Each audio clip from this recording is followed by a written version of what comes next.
Buenas tardes de nuevo. Vamos a desarrollar el tema de la semana 2, ¿ya? De la semana 2.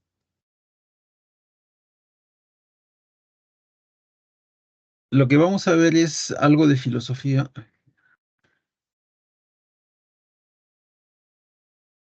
Vamos a ver algo de filosofía moderna y, buenas tardes, algo de filosofía moderna y luego algo de filosofía contemporánea, ¿ya? Algo de filosofía contemporánea. Voy a compartir la pantalla. Este aplicativo tiene chat, el otro no tenía, lo han modificado, ¿no? Lo que es antiguo, yo recién veo el... Ya, vamos a compartir. Mm, Ojalá que no haya problemas con la luz, ¿no? Aquí es lo único que no me gusta, el asunto de la luz. Es poco probable. ¡Ey, ey, ey! Se fue. ¿Qué se fue? Ahí, aquí está. Pensé que se había ido la pantalla. Se ha reducido. Ahí está. Ahora abrimos esto. Ya, ahora sí. Vamos a acomodar.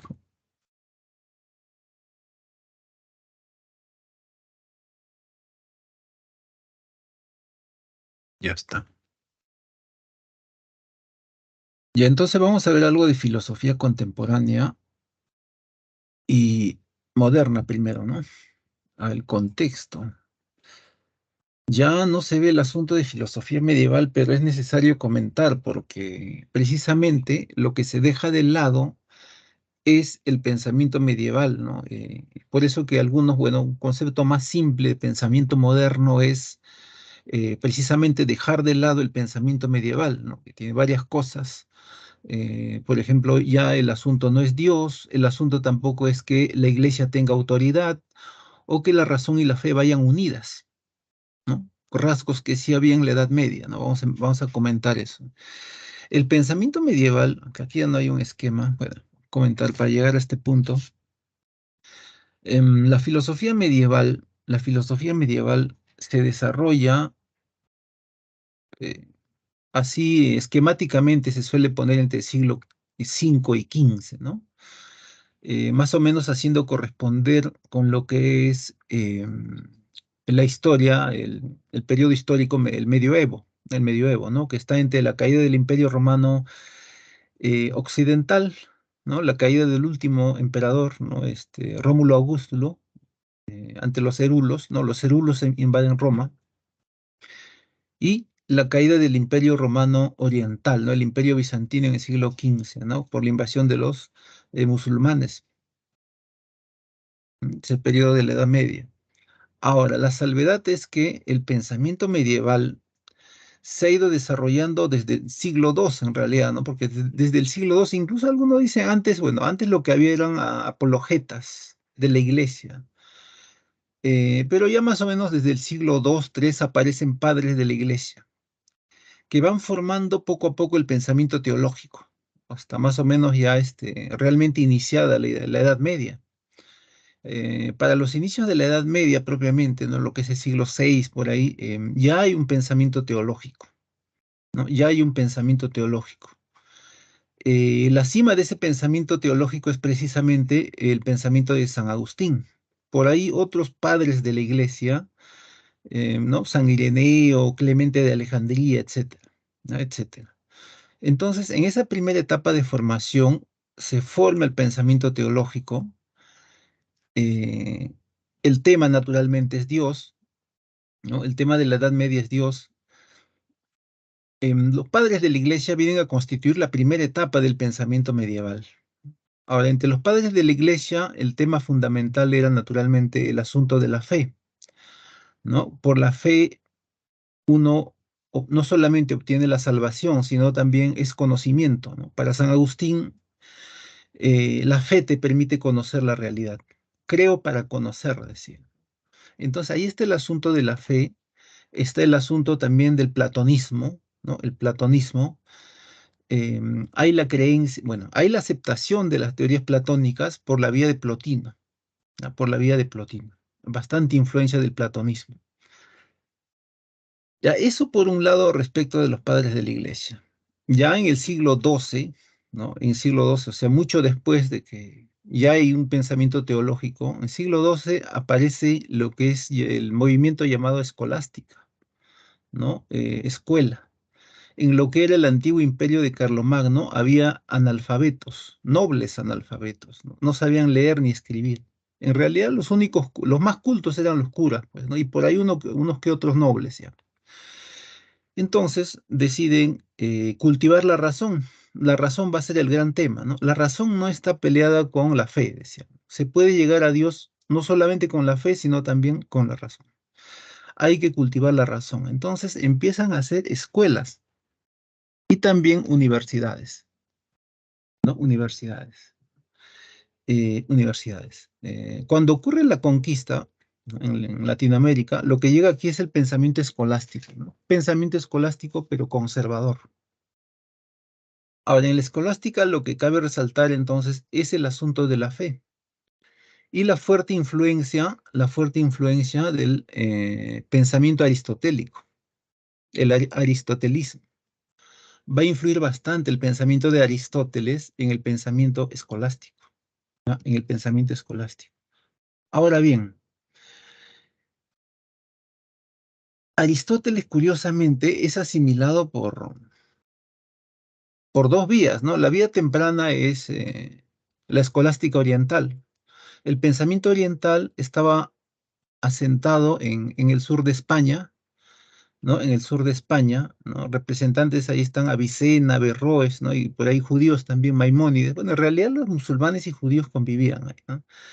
Era una época de tolerancia y la cultura oriental en esa época, bueno, estaba bastante avanzada, pues, ¿no? Al parecer ya en el futuro eh, ha habido una suerte de involución y han aparecido diversas formas de islamismo, ¿no? No hay solamente una, es un mundo complejo. Y de hecho, ¿no? Entre los diversos grupos actualmente se enfrentan. Por ejemplo, en Yemen hay más de un grupo, ¿no? Enfrentados entre sí, una guerra civil.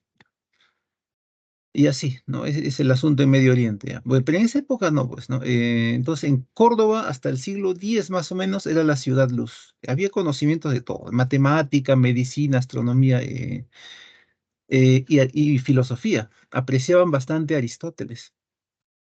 Pero ellos habían recibido a Aristóteles por la vía, no sé, del griego había pasado a un idioma antiguo, el sirio, por ejemplo, y del sirio recién al árabe, y del árabe al árabe o al judío, ¿no? Y de ahí recién al latín, ¿no? Esa fue la vía para conocer a Aristóteles.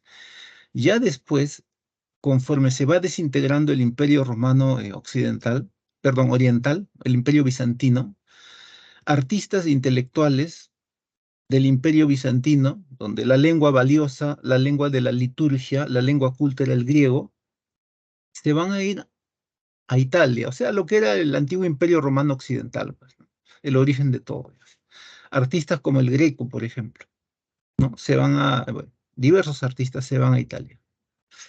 Eso, más el hecho de que se va gente que sabe de la cultura griega, de la ciencia griega, el pensamiento griego, la lengua griega, también se van paulatinamente al antiguo rincón del antiguo imperio, pues, ¿no? A Occidente, a Italia.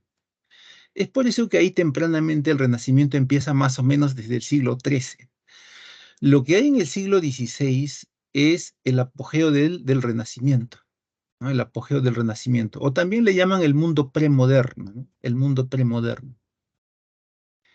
La ciencia ¿no? empieza a resurgir, ¿no? A partir de la ciencia clásica, ¿no? Tomando algunos elementos orientales, por ejemplo, los números, ¿no? La representación decimal. Bueno, los griegos sabían de geometría, ¿no? Curiosamente, sobre el espacio sí tenían bastante noción. Pero los números, bueno, el sistema numérico decimal, ¿no? El 1 al 9 es arábigo, ¿no? Más el cero, que es un invento de los indios, ¿no? Más o menos en el siglo XII pasa. Pero da el hecho de que los primeros científicos, ¿no? Del siglo XIII, XIV y XV, son religiosos, ¿no? Sean matemáticos o naturalistas. Por lo tanto, En algunos casos, sobre todo en el caso de ¿no? de astronomía o de las ciencias naturales, no podían contradecir a la iglesia. Ahí estaba el principio de autoridad de la iglesia, ¿no? La iglesia no solamente decía qué cosa es científico y también qué cosa se podía publicar en literatura. Había libros que caían en el índex, ¿no? Los libros prohibidos, ¿no? Por ejemplo, el Lazarillo de Tormes, ¿no? Es un libro prohibido por atacar a la iglesia, ¿ya? Entonces ahí está el principio de autoridad de la iglesia, ¿no? Ya, eso por un lado. Entonces las matemáticas, las ciencias naturales adquieren un nuevo impulso. Hay una nueva visión del mundo a partir del hecho de que aparecen, ¿no? Instrumentos técnicos, tecnologías para observar ¿no? el pequeño mundo con microscopios y también hay telescopios, ¿no? Cada vez estos telescopios se van perfeccionando, ¿no? A partir de la técnica de la óptica. Y de pronto, por ejemplo, el universo que se consideraba que era de cierto tamaño, notan que es muchísimo más grande, pues, ¿no? Muchísimo más grande. Entonces, hay una revaloración del tema de la naturaleza, ¿ya? Se valora bastante la naturaleza. Bueno, la naturaleza ya era un tema central en la literatura tempranamente, ¿no? El siglo XIII, ya, ¿no? Por ejemplo, Garcilaso de la Vega, ¿no? El español, el renacentista. Y así, en la filosofía, ¿no? Y en la ciencia, naturalmente, ¿no? El tema de la naturaleza es un eje central en el siglo XVI, que es el apogeo del Renacimiento. En ese contexto es que va a surgir el pensamiento moderno. Ahora, para el hombre del siglo XVI, o sea, para el hombre premoderno, también para el hombre preempirista, ¿no? Es la época premoderna, preempirista o el apogeo del Renacimiento. El hombre conoce gracias a los sentidos, ¿no? Decían ellos. El hombre conoce, gracias a los sentidos podemos ver la realidad. Ahí surge la figura de Descartes, ¿no? Del racionalismo, y entonces Descartes va a decir, no, el ser humano no conoce por los sentidos, ya que los sentidos llevan al error con frecuencia. El hombre conoce gracias a la razón, ¿no? A la razón, ¿no? Esa discusión marca el inicio del mundo moderno.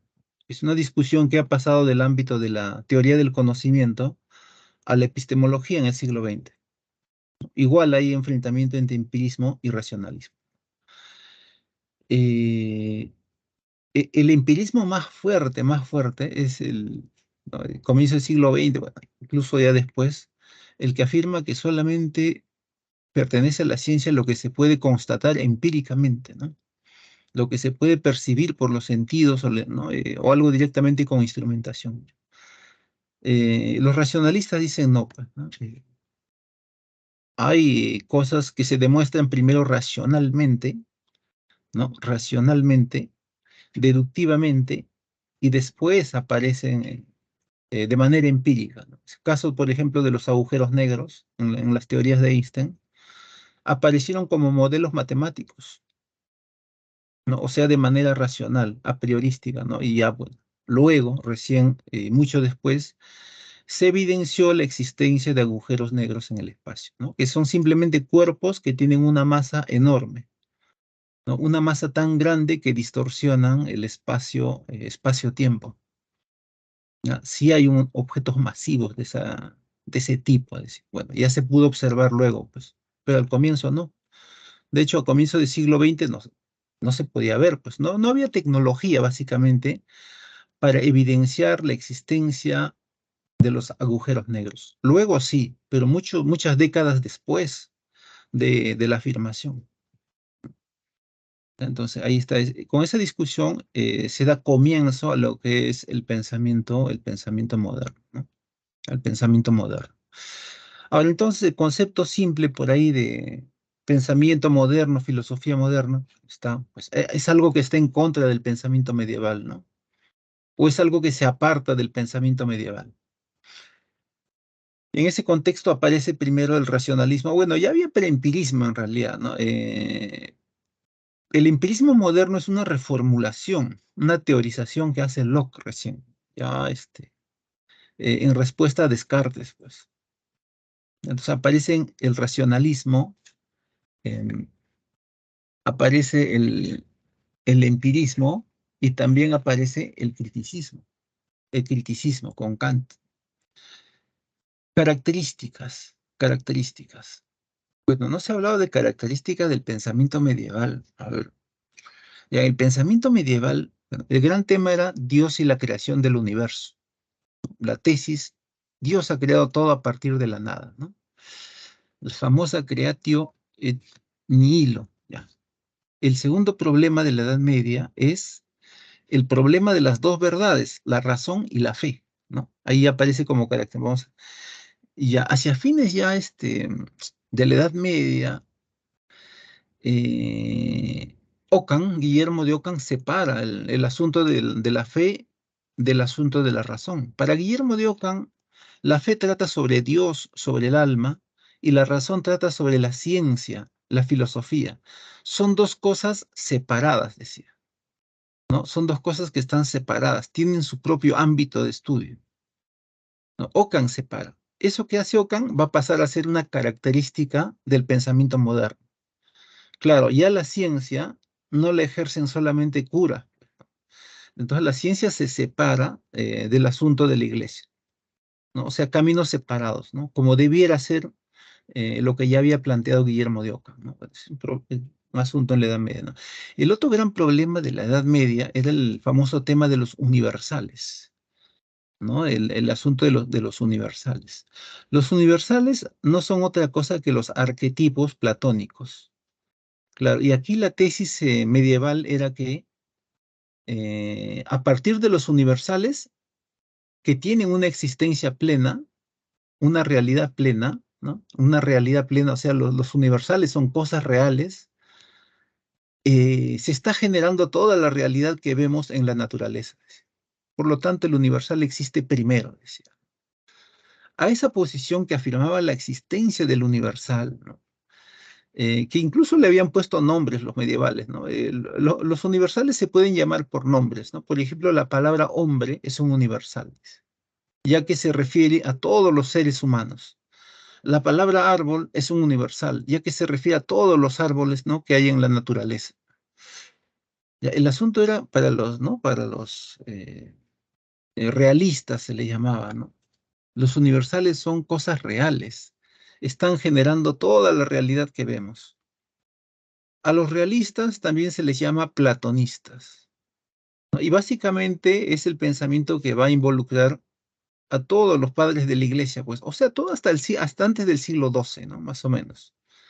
¿No? Claro, es platonismo, pues, por eso se le llama realismo o platonismo. El universal existe y genera toda la realidad. Ya está. En oposición va a aparecer la posición del nominalismo. Bueno, un realista, por ejemplo, es San Anselmo, ¿no? En oposición, ¿qué aparece? El nominalismo. Para el nominalismo, el universal no existe, ¿no? Así de simple, no existe el universal. El universal es una creación humana, es una creación de los hombres. Lo que pasa es que los hombres, dicen ellos, ¿no? Los hombres ven árboles, ¿no? Ven un sauce, un roble, y crean la palabra árbol, el universal. Entonces, primero existen las cosas del mundo físico. Después, el universal es una creación. Por lo tanto, el universal no tiene una existencia plena. El hombre lo ha creado, dice. Eso dicen los nominalistas, ¿no? Como el caso de Guillermo de Ockham, por ejemplo. ¿No?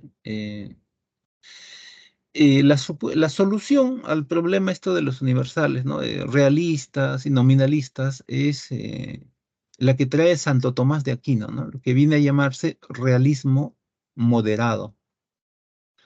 Para el realismo moderado, el universal existe plenamente, pero en la razón humana, en el intelecto humano. Allí existe el universal, puesto por Dios, dice. Ya, esa es la solución que da Santo Tomás. Entonces, él afirma que el universal sí existe plenamente, pero en la mente, en el intelecto, en la razón. Ya, con eso se termina ese problema. Ya, entonces, características del pensamiento moderno, bueno, ahí está esa separación de fe y razón, ¿no? Que ya había planteado Guillermo de Ockham. Guillermo de Ockham ya había señalado esa separación. Necesariamente hay que separar los dos asuntos. Ahora, el tema de la naturaleza, bueno, ya hemos dicho que la naturaleza es un asunto que aparece tempranamente en literatura, ¿no? en la literatura renacentista, ¿no? Siglo XII, XIII, bueno, ya hay. Es el gran tema, ¿no? Es el gran tema. Por ejemplo, ¿cómo lo ven los preempiristas? Es un elemento que se puede conocer, la naturaleza, y se puede controlar. Conocimiento es poder, decía Bacon, por ejemplo. Sea, es algo que el hombre puede conocer plenamente y puede adquirir cierto poder sobre la naturaleza. Ahora, pero esas concepciones naturalistas no solamente se ven ahí, también se ven en las ideas políticas, en las mismas teorías antropológicas. El hombre como una criatura natural, el Estado como una entidad natural antes que el Estado político, antes que el Estado político. Ya, ese es un asunto, ¿no? Ese es un asunto, ese es un asunto. Ahora, el rechazo o el cuestionamiento de la autoridad. Ya, se le llama simplemente rechazo del principio de autoridad. Claro, se refieren a la autoridad religiosa, o la iglesia, ¿no? Y a la autoridad política también. Bueno, algo de la iglesia ya se ha dicho, ¿no? La iglesia controlaba qué cosas se podía publicar en literatura, ¿no? La Inquisición revisaba no solamente los textos de literatura, ¿no? También los textos científicos que iban a ser publicados tenían que ser revisados por la iglesia. Entonces, ahí está el principio de autoridad de la iglesia. Eso por un lado, ¿no? Y eso se va a rechazar, pues, ¿no? Con la separación, ¿no? Por ejemplo, de razón y fe. ¿Ya? Luego está el rechazo del principio de autoridad política. Eso directamente alude al cabeza político, ¿no? Al rey, a los monarcas, ¿no? Por en plural, ¿no? Porque en Europa lo que había eran monarcas, ¿no? Eran monarcas, ¿ya? Eran monarcas. Pongamos el caso sobre todo de Inglaterra, que era, como era el país un tanto más avanzado en ideas políticas, eh, porque precisamente ellos estaban separados de lo que era, no sé, de la autoridad del Vaticano. Había una suerte de apartamiento, estaban apartados ahí. Y de hecho, el empirismo es una corriente que se da en Inglaterra y alrededores, ¿no? Escocia, por ejemplo. En cambio, el racionalismo, bastante apegado al pensamiento, ¿no? Del continente europeo, bueno, se difunde por toda Europa, la Europa continental, se entiende. Ahora, entonces, rechazo del principio de autoridad política. En el caso de Inglaterra, por ejemplo, ¿no? Es el país más avanzado en cuestionamientos, eh, es, claro, es tan avanzado que es el lugar donde aparece pues, el pensamiento liberal, ¿no? Con Locke. Para John Locke, hablando ya del estado político, el ser humano cuando vive, bueno, antes del estado político lo que existe es el estado natural o de naturaleza, ¿no? Entonces el hombre viviendo en el estado natural es libre, tiene cosas, posesiones particulares, ¿no? Y naturalmente como todo ser vivo tiene pleno derecho a la vida. Entonces no puede ser el caso de que venga el rey, porque el rey tenía todo el poder, el rey inglés era juez, era legislador, era todo, pues, ¿no?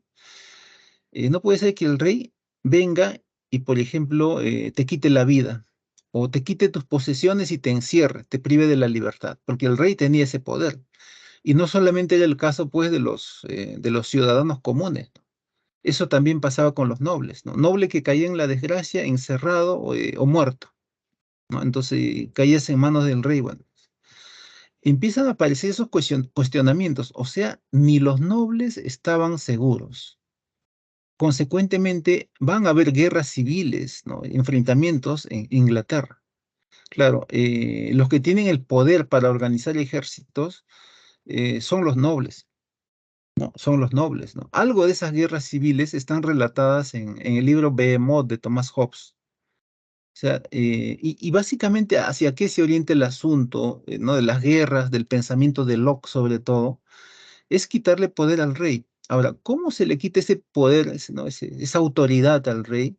Mediante un parlamento, ¿no? Ese es el origen del parlamento inglés. Y es el origen también del parlamento en Europa. Posteriormente aparece una cámara, aparecen dos cámaras, pues, ¿no? Y como es lógico, ¿no? Uno que represente, una cámara que represente a la nobleza, ¿no? Tiene sus propios intereses, y otra cámara que represente a la gente, al pueblo. O sea, dos cámaras, ¿no? Dos tipos de parlamentarios, ¿no? Como es lógico ahí. Ya, ese parlamento le quita poder al rey, ¿no? Entonces ahí está el rechazo del principio de autoridad del rey. Actualmente, ¿no? Lo que hay en Europa son monarquías parlamentarias donde no hay presidentes, ¿no? Caso de Francia, en otros sitios hay monarquías parlamentarias. El poder del rey, el poder político, es muy representativo. Ahora, ese parlamento va a hacer eco en otros sitios, ¿no? Por ejemplo, en Alemania, en Alemania también, pues, ¿no? Se hace un parlamento parecido, ¿no? Una cámara de los nobles, otra de la gente común, de la gente común.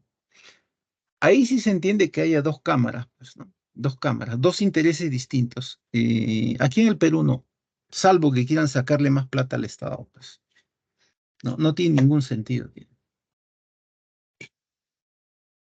Más bien, algunos parlamentarios no, ni siquiera deberían estar por diversos motivos, ¿no? No deberían estar, por ejemplo, ancianos ya que están, ¿no? Militares, ¿no? Por ejemplo, los almirantes que están ganando sus 35.000 soles, ¿no? Por un motivo, uno, podrían servir trabajar gratis, pues, ¿no? Realmente amor a la patria. O dos, ¿no? Los militares sirven de enlace con los oficiales que están en actividad. O sea, consecuentemente, en teoría hay un legislativo con poder militar, o sea, tienen su propio ejército, ¿no? Como en la Roma de la primera mitad del siglo I. No, no tiene mucho sentido, ¿no? Pero bueno. Ya entonces se le quita el poder al soberano, pues en realidad se le recorta el poder, ¿no? El parlamento va a estar controlando. Y claro, hasta ese punto, claro, la nobleza tenía poder para hacer grupos, pues grupos armados, ¿no? Y enfrentarse ahí, ¿no? Hubo guerras civiles, como ya hemos dicho, ¿no?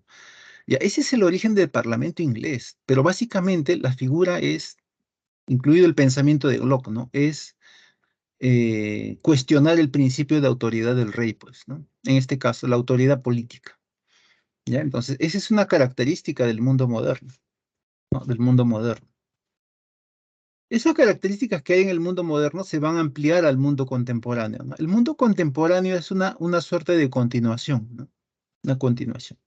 Ahora, ¿cuál es el tema fundamental? Bueno, el tema del conocimiento, pues. No es el único tema, naturalmente. Hemos dicho que había ideas políticas, por ahí algo de antropología, del arte, etcétera, ¿no? Sí, sí hay de todo, ¿no? Pero básicamente el asunto es el del conocimiento, pues. ¿Ya? El tema del conocimiento.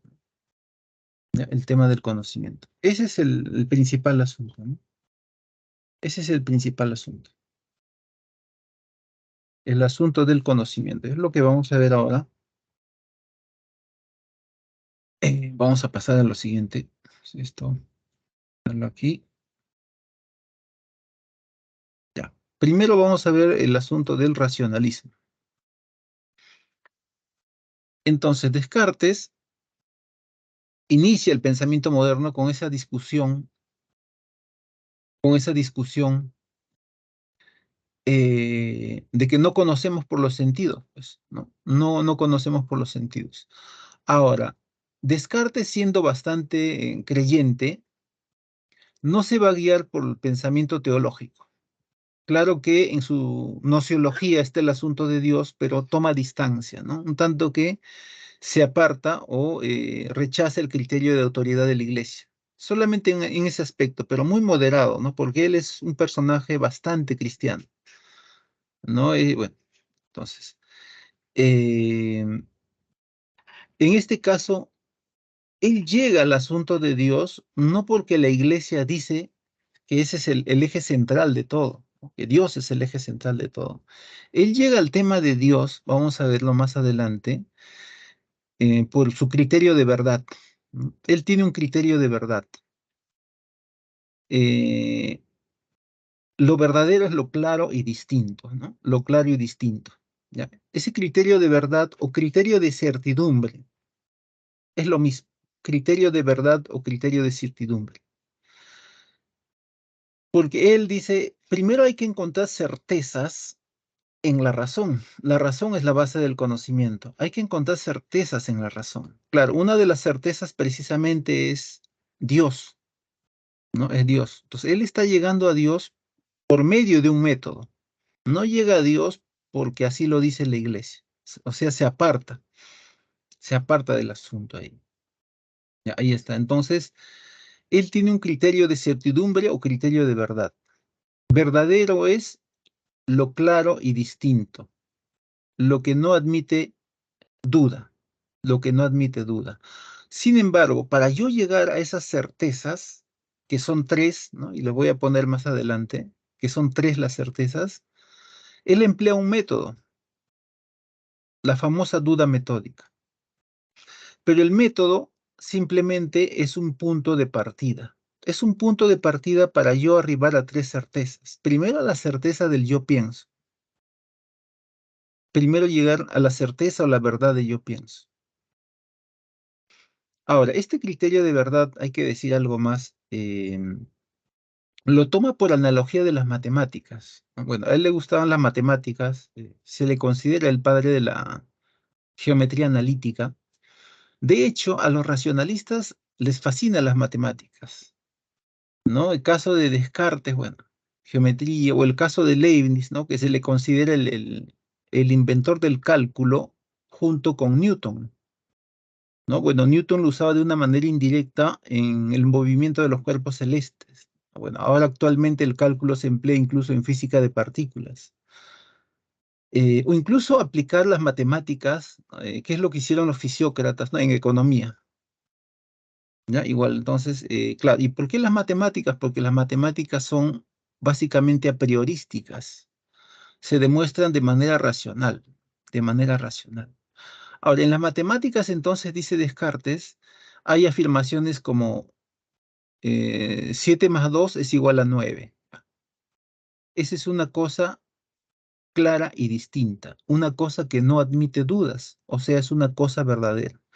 Ese es el criterio de verdad. Entonces, en la razón hay que buscar ese tipo de cosas, cosas que no admiten duda, cosas claras y distintas, o sea, certezas, certezas, pero partiendo de la duda, ¿no? De la duda metódica, ¿no? De la duda metódica. Entonces, la primera certeza es el yo pienso, pues, ¿no? El yo pienso, luego existo. Voy a buscar acá un dibujo que tengo aquí. A ver, segundo, acá está. Ya, acá tengo este dibujo, miren. Ya, entonces ahí está la razón. Pero hay que empezar por la duda. Dice, yo dudo de los sentidos. ¿Por qué? Porque los sentidos te engañan. Los sentidos te engañan constantemente, ¿no?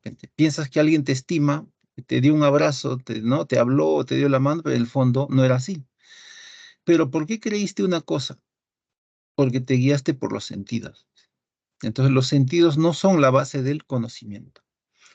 No son la base del conocimiento. Ahora, pero ¿de qué cosa no puedo estar dudando? De que estoy pensando, dice, de que estoy pensando. El yo pienso se convierte en la primera certeza, ¿ya? En la primera certeza, ¿no? La primera certeza. Ahora, en ese camino del pensamiento, la razón, el pensamiento es la razón, el pensamiento es una facultad del alma. Bueno, en ese camino, la razón afirma la existencia de una entidad superior. Esa es la afirmación de Dios. Dios existe, se convierte en la segunda certeza, ¿no? La segunda certeza. Ahora, si yo afirmo a Dios, consecuentemente se afirma también la creación, ¿no? Las cosas del mundo físico, ¿no? Por lo tanto, la cosa extensa también existe, ¿no? Y se convierte en la tercera certeza, ¿ya? La tercera certeza. Ahora, en el modelo cartesiano, estas tres certezas son cosas reales, o sea, son sustancias. Son sustancias. Es el concepto clásico, bueno, aristotélico, pues, ¿no? Aristóteles, ¿qué cosa dice? ¿No? Lo que hay en este mundo son sustancias, o sea, cosas que uno, ¿no? Que uno puede percibir gracias a los sentidos, cosas que tienen una realidad plena. realidad plena. Y de hecho, la palabra res significa cosa, pues. De ahí viene la palabra realidad, ¿no? Entonces, lo que hay en el mundo son cosas reales, tienen una existencia plena, ¿no? Eso pasa con el yo pienso. El yo pienso es una substancia, uno lo llama cosa pensante, ¿no? Res cogitans. Dios existe, bueno, es la cosa infinita, la cosa infinita. Bueno, y finalmente las cosas del mundo físico, la cosa extensa o natural, la cosa extensa o natural. Esas son las tres certezas. La afirmación de estas tres cosas es la afirmación, son la base de todo el conocimiento, pues, ¿no? Son la base de todo el conocimiento. Ahora, una cosa más sobre estas tres sustancias, em, algo que se esté yendo, algo más que decir, a ver, sobre las tres sustancias. Ya, bueno, la palabra res ya hemos dicho, ¿no? Significa cosa, ¿no? De ahí viene la palabra realidad. La palabra república también viene de ahí, ¿no? República significa cosa pública, cosa pública. Ya. Este es el modelo racionalista cartesiano, pero como ya hemos dicho, el racionalismo se extiende por todo el continente europeo, ¿no? Los modelos no van a ser los mismos, ¿no? Algunos van a plantear modelos racionalistas un tanto distintos. Por ejemplo, para Spinoza, solamente Dios es sustancia. ¿Y qué cosa pasa con el yo o con las cosas del mundo? Para Spinoza simplemente son atributos de Dios. Y así, ¿no? Van a haber variaciones, ¿no? El pensamiento de Leibniz racionalista también es importante, ¿no? Varían. Ahora, ¿en qué sí coinciden todos los modelos racionalistas? En que en todos los modelos aparece el tema de Dios. Por lo tanto, los modelos cognoscitivos racionalistas son metafísicos, ¿ya? Son enteramente metafísicos, ¿no? Por el tema de Dios. Pero acá Dios no es un asunto teológico, ¿no? O sea, no es que la iglesia ordene poder en el modelo. Ellos han llegado a esa conclusión por su cuenta, ¿ya? Por su cuenta. Ya, esto respecto de Descartes. Ahora bien, eso por un lado. El otro asunto es las clases de conocimiento para Descartes. Clases de conocimiento. Bueno, le llama ideas o conocimientos, es lo mismo. Para Descartes hay tres tipos de conocimientos. Están, en primer lugar, esos conocimientos con los cuales el ser humano nace, lo innato, ideas o conocimientos innatos, ¿ya? Ideas innatas. Son conocimientos con los cuales el ser humano nace, pues, ¿no? La idea de perfección o infinito, por ejemplo, asociados a Dios, ¿no? Ideas innatas. Con eso nace el hombre. Luego tenemos las ideas adventicias. Las ideas adventicias provienen de los sentidos, ¿no? Cuando yo veo una puerta, cuando yo veo una persona, ¿no? La idea de puerta, por ejemplo, es un conocimiento obtenido por los sentidos, ¿ya? Y finalmente están las ideas que son producto de la imaginación o de la ficción, ¿no? Las ideas facticias. Ahora, en el caso de las ideas facticias, lo que hace la imaginación es un tanto combinar, ¿no? Combinar ideas sensibles o adventicias, ¿no? Por ejemplo, en la idea de sirena, en la idea de sirena se han juntado la idea de pez y la idea de mujer, ¿no? Idea de mujer y idea de pez. ¿Ya? Se han combinado, ¿no? Lo que hace, bueno, la imaginación ha combinado ahí. ¿Ya? Esa es una idea facticia, una idea facticia. Entonces, estos son los tres tipos de conocimiento para Descartes, ¿ya? Para Descartes.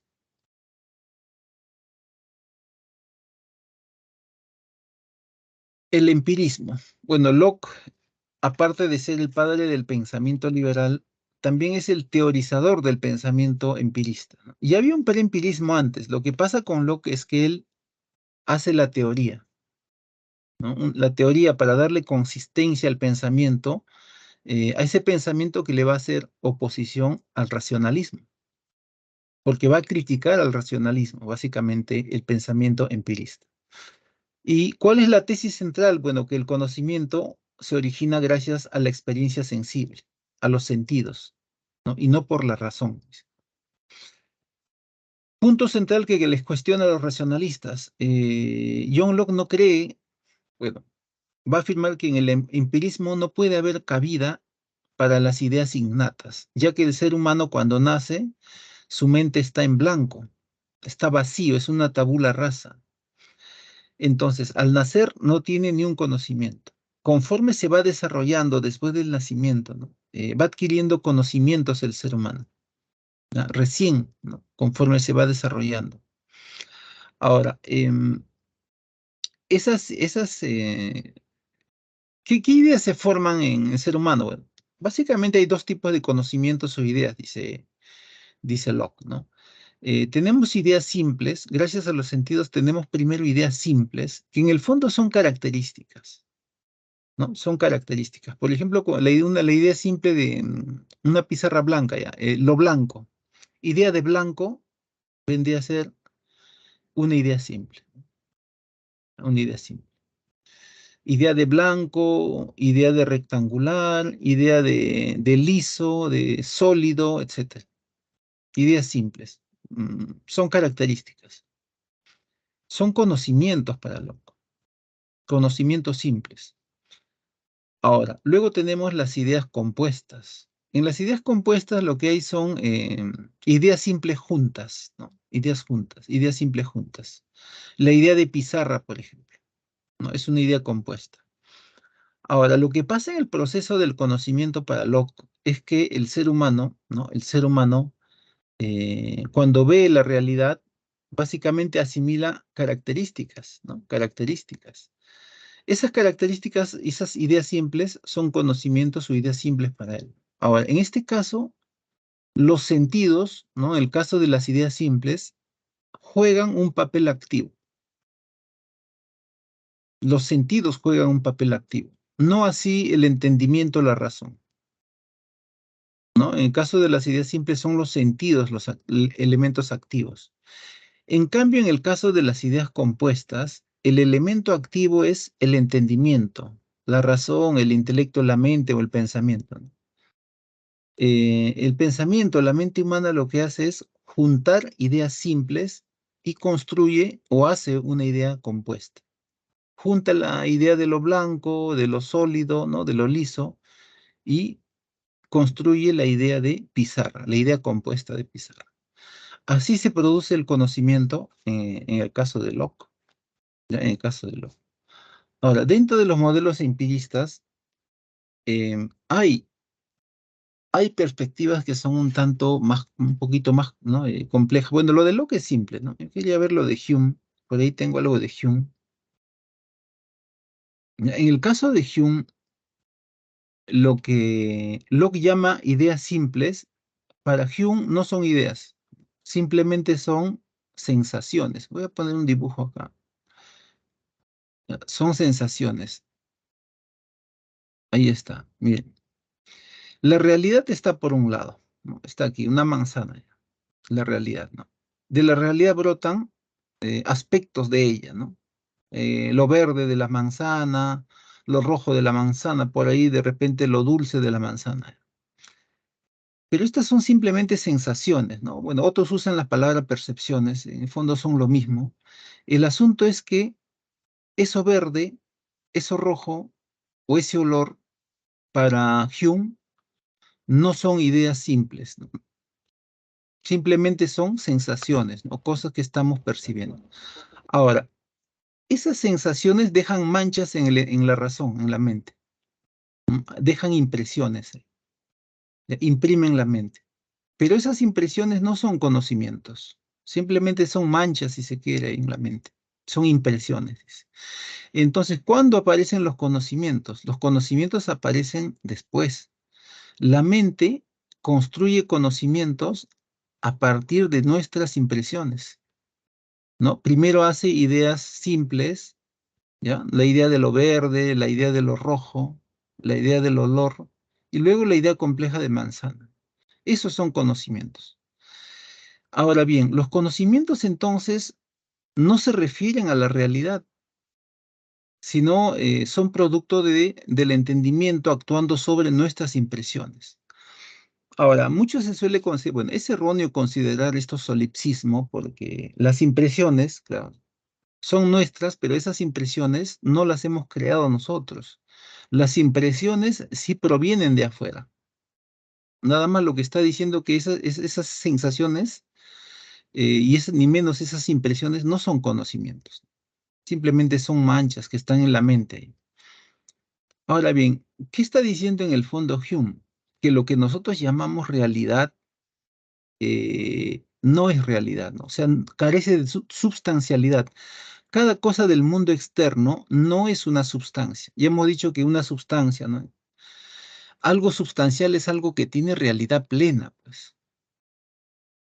Algo que tiene realidad plena. Entonces, esa manzana, ese árbol que está fuera de nosotros, no tiene realidad plena, no es una substancia, es enteramente una construcción del entendimiento. Ya, ese es el asunto con Hume.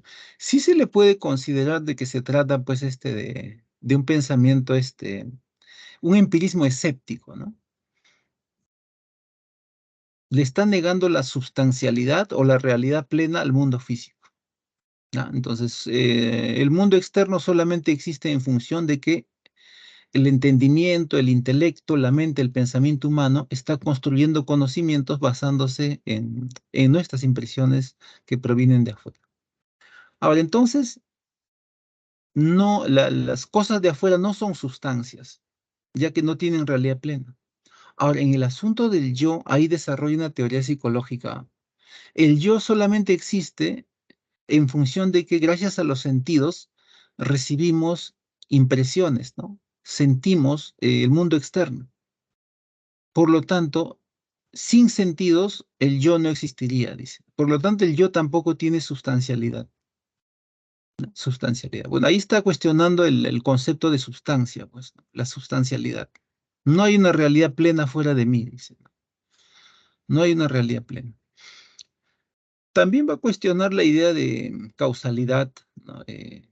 Va a decir que, ¿no? Relacionar una cosa con otra, ¿no? El humo, con el hecho de que alguien lo prenda, surge solamente por hábito, dice, ¿no? No es que en la mente hay una estructura innata, ¿no? Que diga, esto necesariamente tiene que existir porque se relaciona con esta otra, dice.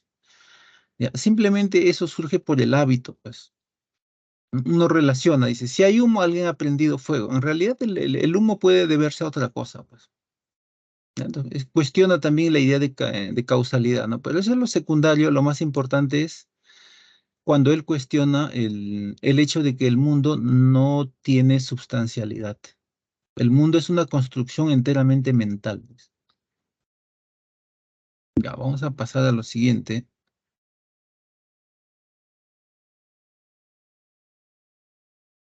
A lo siguiente. Ya, esto es luego. Vemos aquí. Ya. Ya, entonces, eso es el empirismo. Ya, el empirismo. Vamos a pasar a lo siguiente. Kant. Ya, Kant. Profesor, Ahora, en el disculpe, ¿sí? disculpe que le interrumpe. ¿Me podría poner de nuevo la imagen que puso de la manzana, por favor, para tomar captura? Ah, ya, ahí Por lo voy a favor. poner un ratito. Voy a buscar.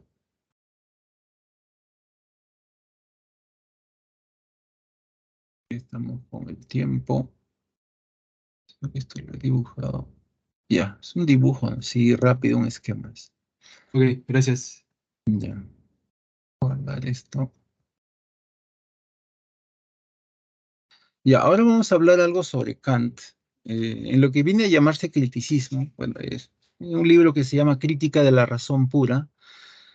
Ahí está la teoría del conocimiento de Kant. Ahora, en el caso de los empiristas, ya para dejar de lado ese tema, los empiristas sí plantean modelos, teorías del conocimiento, que excluyen la idea de Dios. O sea, son modelos, teorías del conocimiento no metafísicos.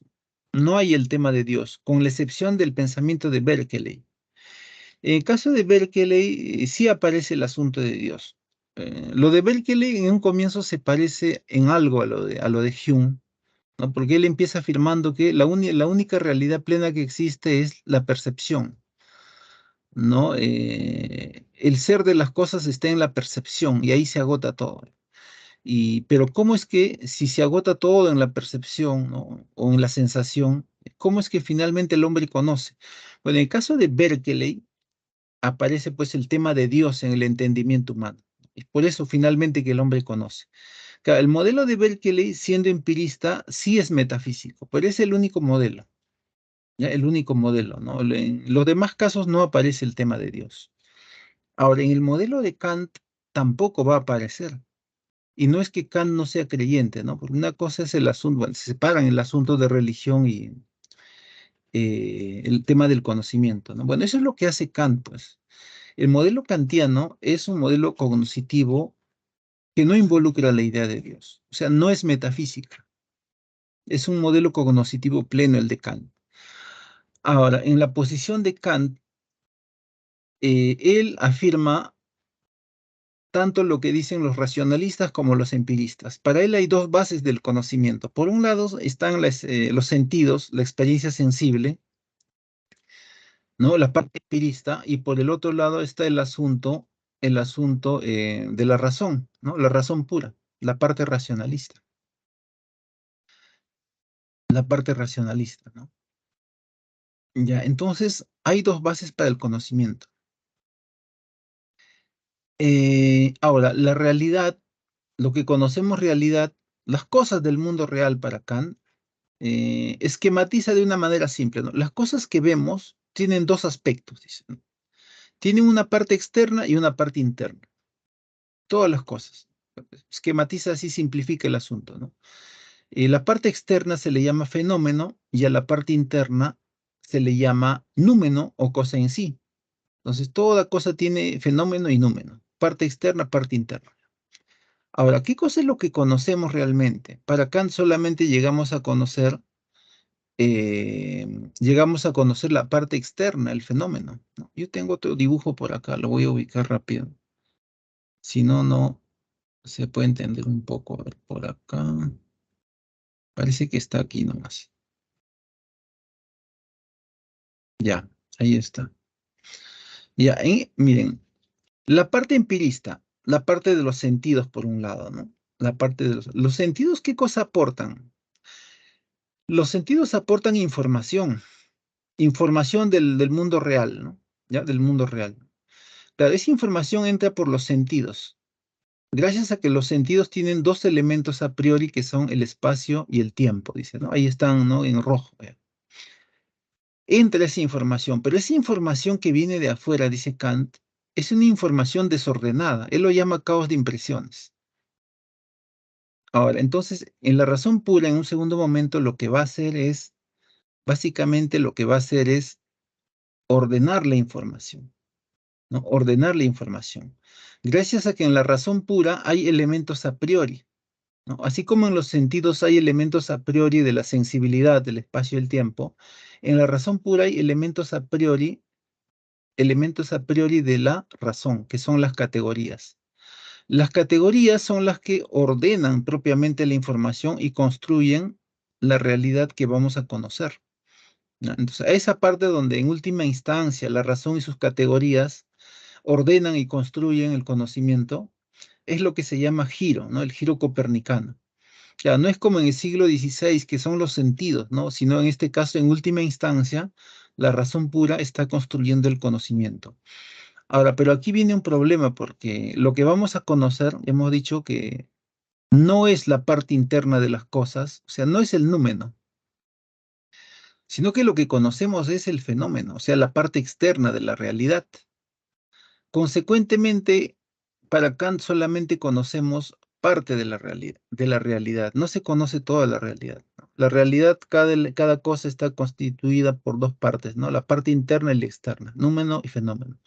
O sea, el conocimiento ¿no? que tenemos de la realidad está referido solamente al fenómeno. Ahora, consecuentemente hay la afirmación en Kant de que el hombre no puede conocer toda la realidad. El conocimiento es parcial, es parcial. Claro, Si nosotros vamos al siglo XX, ¿no? Si bien es cierto que cada vez avanza más la tecnología, el hombre no puede conocer plenamente la realidad, porque cada vez que incluso se incrementa la tecnología, aparece, aparecen más problemas, pues, ¿no? Aparecen más problemas. En física de la materia se conoce muy poco, no sé si es algo más del 10%, no, menos del 10% de la materia del universo. Hay materia desconocida, ¿no? Entonces, cuando hablan de la materia, en realidad no se conoce casi nada, pues. Ya, a eso se refiere Kant, ¿no? No se puede conocer toda la realidad. Ya, ese es el asunto ahí, ¿no? Hay un conocimiento parcial de la realidad. Vamos a volver ahora al asunto de Kant. Ya, ese es el asunto con Kant. Ahora, en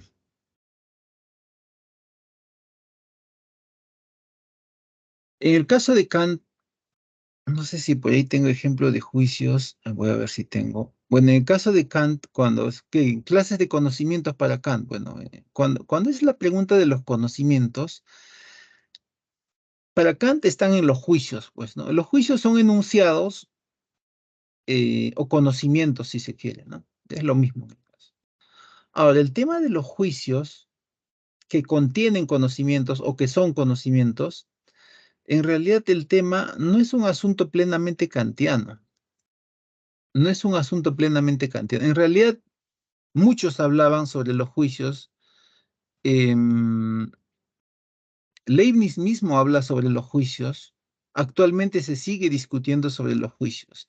En principio había la afirmación de que hay juicios analíticos, ¿no? Si lo vemos como un enunciado que tiene sujeto y predicado, entonces, ¿qué cosa decimos? Que lo que aparece en el predicado ya está contenido en el sujeto. Por ejemplo, cuando decimos la esfera es redonda, la redondez está en el concepto de esfericidad. Entonces, en las expresiones analíticas, en el predicado aparece lo mismo que en el sujeto. O sea, no hay información nueva en el predicado. Ya, eso lo aceptaban todos. El problema viene en los juicios sintéticos, ¿no? Los juicios sintéticos. En los juicios sintéticos sí aparece información nueva en el predicado, ¿no? Sí hay información nueva. Pero había la afirmación de que los juicios sintéticos básicamente son contingentes, decían, ¿no? Contingentes, contingentes, ¿no? Por ejemplo, cuando afirmamos, bueno, voy a poner el ejemplo creo que está en la separata, cuando afirmamos los solteros son felices, ¿cuál es la contingencia? La contingencia es que hay solteros felices y hay solteros que no son felices, pues. O sea, el concepto de felicidad en principio es algo nuevo en el predicado. No está contenido en el sujeto, en el concepto de soltería. Por lo tanto, ese concepto de felicidad no es algo nuevo, ya. El asunto es que, ¿cuál es la contingencia? Que hay solteros felices y otros que no lo son, pues. Entonces se decía básicamente que en los juicios sintéticos hay contingencia, ¿no? Pero lo que va a hacer notar Kant es que no solamente hay juicios sintéticos de ese tipo, o sea, que son contingentes y que están relacionados con el mundo empírico, pues porque también se decía que están relacionados con la realidad empírica, con el mundo físico. Entonces, pronto se cae en la cuenta de que hay juicios sintéticos eh, a priori y a posteriori. Ahora, lo de a posteriori yo lo pongo ahí, en realidad ni siquiera es el tema de Kant. A Kant lo que le interesa son los juicios sintéticos a priori. Todo lo que diga a posteriori quiere decir empírico, o sea, necesita de una constatación empírica. O sea, una constatación, alguien me dice algo, alguien plantea un enunciado, un juicio, y yo necesito constatar eso en el mundo real, en el mundo físico, en el mundo empírico. Por eso algunos lo llaman conocimientos empíricos. Entonces, si a mí me dicen, por ejemplo, los solteros son los más felices, tengo que hacer una constatación empírica. Hago una encuesta a 100 personas, seres de carne y hueso, seres materiales, ¿no? Y de ahí pues me dirán 80 son felices, 20% no lo son, ¿no? Ahí está la contingencia, ¿no? El caso de Pedro, que es feliz, el caso de Juan, que es infeliz, son casos individuales, son contingentes. La contingencia en realidad ocurre en el mundo empírico, pues. Ahí ocurre la contingencia. O cuando me dicen, el papá de Juan compró una mesa de madera y lo puso en el segundo piso de su casa. ¿Cómo yo sé eso? Tengo que ir a la casa de Juan, ¿no? Del papá de Juan o de Juan, subir al segundo piso y constatar de que la mesa es de madera, ¿no? La mesa que ha comprado, ¿no? De repente es de otro material, ¿no? Porque hay mesas de madera, otros de material sintético, de plástico, hay de metal, ¿no? Entonces ahí está la contingencia. Cada mesa es distinta. Entonces, ahí sí se ve la contingencia, ¿no? En los llamados juicios sintéticos a posteriori. Claro, y eso tengo que constatarlo yo personalmente, ¿no? O cuando dicen ahí, las aves son animales que vuelan, que pueden volar, son animales que pueden volar. Claro, las aves tienen alas y deberían volar todas, pero ocurre que el mundo es contingente, ¿no? Y hay aves que teniendo alas simplemente no pueden volar por algunas cuestiones de evolución, ¿no? No vuelan simplemente. Esa es la contingencia. Entonces, eso de la contingencia solamente pasa en el mundo empírico, pues. No, no pasa no pasa en el mundo racional, como lo es el mundo de los números. Y entonces, esos son los juicios sintéticos y a posteriori, pues. Básicamente son cosas empíricas. Pero el tema de Kant no es ese. El tema de Kant son los juicios sintéticos a priori. ¿Ya? Los juicios sintéticos a priori. A priori quiere decir, bueno, lo llaman conocimientos racionales algunos, pues, ¿no? Como las matemáticas. Las matemáticas son conocimientos racionales, pues. Y de hecho, dentro de los juicios sintéticos a priori, solamente hay ejemplos de matemática, física pura, expresiones matematizadas. Básicamente es eso.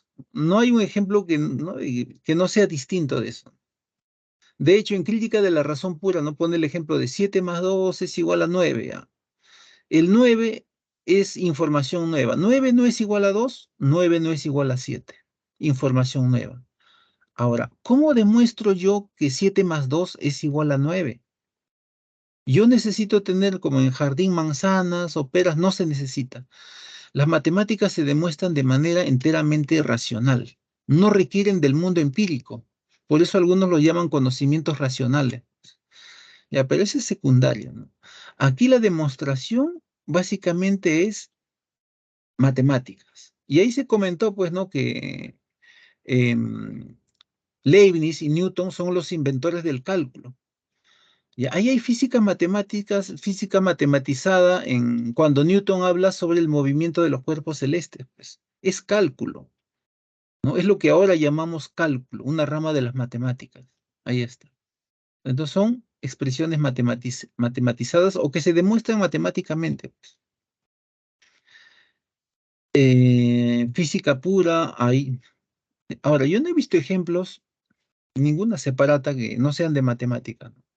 Yo por ahí he puesto algo de una ecuación, ¿no? Como las ecuaciones que por ahí aparecen en los textos de Newton, ¿no? Pero son expresiones matematizadas. Entonces, esos son conocimientos, juicios sintéticos a priori. Juicios que se demuestran racionalmente, ¿no? Sin el concurso del mundo empírico. Sin el concurso del mundo empírico. ¿No? Básicamente lo que vamos a ver ahí son ejemplos de matemática nomás. Ahora, ¿qué hay con los juicios sintéticos a priori? Que para Kant son la base del conocimiento natural, son la base de la ciencia, dice. Ahora, en este caso sí, pues son enunciados universales. Universal quiere decir que a todo el mundo ¿no? le tiene que salir que 7 más 2 es igual a 9, pues. Necesariamente ocurre. Ahí no hay contingencia. No es que a uno le sale una cosa, otra cosa. Ya, entonces, el gran tema de Kant son los juicios sintéticos a priori. Son la base de la ciencia para Kant, del conocimiento. Ahora, el tema de los juicios en realidad es más amplio todavía, ¿no? Porque no solamente Kant ha abordado el problema, ¿no? Ya hemos dicho que Leibniz habla sobre juicios y actualmente por ahí, no sé, un epistemólogo, Hilary Putnam, habla sobre los juicios, etcétera. ¿no? Etcétera. Pero el tema kantiano son los juicios sintéticos a priori, ¿ya? A priori, ¿ya? Son la base de la ciencia, ¿no? Del conocimiento natural. Vamos a pasar a lo siguiente. Yo quería poner este ejemplo nomás. Voy a pasar de la hora.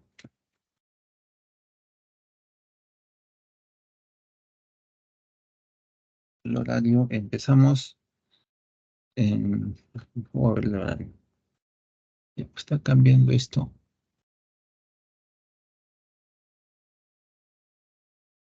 Ya, entonces, eso es lo que afirma Kant, ¿no? Lo que afirma Kant, ¿no? Lo que afirma Kant.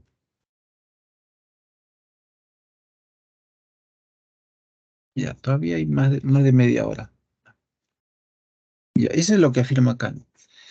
Eh, los juicios, bueno, son enunciados que contienen conocimientos o son conocimientos, y que ya hemos dicho que es un tema que se discute hasta el día de hoy, pero el tema exclusivo, el de crítica de la razón pura, se orienta a hablar sobre los juicios sintéticos a priori, ¿no? De su naturaleza enteramente a priorística, de su demostración enteramente racional. Enteramente, bueno. Por ahí hay ejemplos de matemática, de aritmética, de geometría de Euclides, que igual se demuestra racionalmente, ¿no? No requiere del concurso del mundo empírico. Ya, vamos a pasar a lo siguiente. Vamos a hablar ahora algo sobre Hegel, ¿no? Sobre Hegel. El gran tema de Hegel es lo que viene a llamarse dialéctica, ¿no? Dialéctica. Ahora, la dialéctica se puede entender de dos maneras, pues. Dialéctica en sentido general, ¿no? Que ya viene desde el mundo antiguo, ¿no? Por ahí desde los presocráticos, ¿no? Por ejemplo, Heráclito en su dialéctica es sinónimo de movimiento, de devenir, de cambio. Claro, se ve una dialéctica en Heráclito, sí, hay un devenir ahí. Se ve una dialéctica en Plotino también el asunto del devenir, de las cosas que aparecen a partir de lo uno. Devenir es movimiento, cambio. Ahora, en Hegel también cabe hablar de dialéctica, porque él va a hablar de movimientos igual, ¿no? La realidad que vemos básicamente es una realidad cambiante. En la realidad que vemos está el devenir constante, el movimiento constante de las cosas. La materia aparece, la materia evoluciona, el ser humano también aparece y evoluciona. Básicamente es la historia del universo o historia natural y la historia del hombre, historia de la humanidad, pues. Ahora, ¿pero qué propicia esos movimientos? Esos movimientos son producto del espíritu absoluto. Ya, esa es una manera de ver la dialéctica general de la óptica hegeliana, ¿no? Nada más que el espíritu absoluto, muchos lo interpretan como Dios, pero el problema es que él no usa la palabra Dios porque eso sería teología ya, ¿no? Marx sí dice Dios, dice, ¿no? Ese es Dios. Entonces otros, los que dicen Dios, dicen el pensamiento de Hegel es como Dios o el espíritu absoluto, ¿no? Ha hecho que se genere, que aparezca toda la realidad conocida y que toda la realidad conocida esté en constante devenir, cambio, movimiento, incluida la historia del hombre, ¿no? Es como Dios marcha sobre la historia del universo, la naturaleza y sobre la historia de la humanidad, ¿no? Ejerciendo su voluntad ahí. Ya, ese es el espíritu absoluto. Ese es un modo de ver la dialéctica. Lo otro es ver a Hegel su pensamiento, ¿no? Su sistema de pensamiento, que es el único planteamiento metafísico que aparece en Occidente. El último gran modelo metafísico que aparece en Occidente es el que aparece en Fenomenología del Espíritu. ¿Ya? Fenomenología del Espíritu. Por eso dicen, el pensamiento de Hegel es un sistema total y deductivo, dice. Deductivo. Claro, en este caso se refiere, bueno, otro modo de llamar al espíritu absoluto es razón universal, ¿no? Si se quiere, deducción universal. Pero también dialéctica se puede entender como deducir, conocer la realidad, alcanzar el conocimiento absoluto. Claro, eso también está en Hegel y es una idea que desarrolla en la lógica, en el libro de lógica. La razón o el entendimiento humano, el ser humano que es finito, puede alcanzar el conocimiento absoluto, dice. Pero ¿cómo ocurre eso? Bueno, ocurre básicamente porque el hombre, conociendo parte de la realidad, conoce al espíritu absoluto también, ya que esa parte de la realidad que el hombre conoce, la realidad histórica o la realidad de la historia natural, ¿no? del universo, en las ciencias, ¿no? Esa pequeña porción de realidad te permite conocer cómo es el espíritu absoluto. Entonces, para Hegel, sí el hombre alcanza el espíritu absoluto, ¿no? Y bueno, ahí, ¿cómo es que el hombre puede conocer? Bueno, como todo está en movimiento para Hegel, el entendimiento humano también está en movimiento, ¿no? Y esos movimientos de la razón es lo que propicia el conocimiento. Ahora, en el libro de lógica dice, ¿no? Lógica dialéctica. La razón se mueve básicamente en tres movimientos, pues. Primero plantea una tesis, luego la negación, que vendría a ser una antítesis, y finalmente sintetiza conocimiento, ¿ya? Conocimiento, ¿no? O sea, finalmente alcanza el conocimiento absoluto. En realidad el hombre conoce una parte de la realidad, pero esa parte refleja el espíritu absoluto. Por lo tanto, el hombre conoce al espíritu absoluto finalmente.